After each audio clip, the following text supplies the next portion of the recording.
ভবানীপুরে আবারও হারতে চলেছে মমতা বন্দ্যোপাধ্যায়। এই খবর আপনারা সকলেই জানেন, অলরেডি সারা রাজ্য জুড়ে ভাইরাল হচ্ছে। বিভিন্ন মিডিয়া হাউস এই নিয়ে প্রতিবেদন করছে, খবরাখবর করছে। আজকে আমরা এই বিষয় নিয়ে ডিটেলসে আপনাদের জানাবো। দেখুন, ভবানীপুর মমতা বন্দ্যোপাধ্যায়ের নিজের আসন।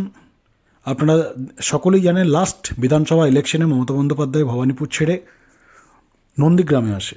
সেখান থেকে শুভেন্দু অধিকারীর কাছে হেরে যায়।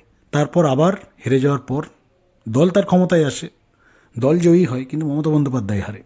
এবং সেই ধাক্কাটা সকলেই জানেন যে মমতা বন্দ্যোপাধ্যায়ের হজম হয়নি, ডাইজেস্ট হয়নি, হওয়ারও কথা নয়। সারা জীবন হয়তো মনে রাখবে যে আমি নন্দীগ্রামে শুভেন্দুর কাছে হেরেছি।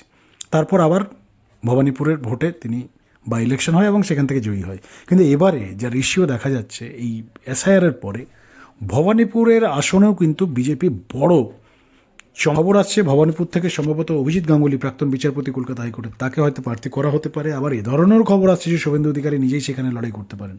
তো যাই হোক, আগামী দিনে যখন দল ডিক্লেয়ার করবে ক্যান্ডিডেট তালিকা, তখন এগুলো জানা যাবে। কিন্তু ভবানীপুরের মানুষ কি চাইছে, যে রিপোর্ট আমাদের কাছে এসছে চাঞ্চল্যকর। ভবানীপুর কিন্তু এবার পরিবর্তন চাইছে। একাধিক মানুষের সাথে আমরা কথা বলে যা রিভিউজ পেয়েছি, ভবানীপুরে কিন্তু চেঞ্জের মানে মমতা বন্দ্যোপাধ্যায়ের যে টিআরপি, সেটা কিন্তু খুব একটা ভালো নেই। বাকিটা রেজাল্টের পর জানা যাবে। আপনাদের এই বিষয় নিয়ে কি মতামত লিখে জানান। চ্যানেলে নতুন থাকলে অবশ্যই সাবস্ক্রাইব করে রাখুন। ধন্যবাদ।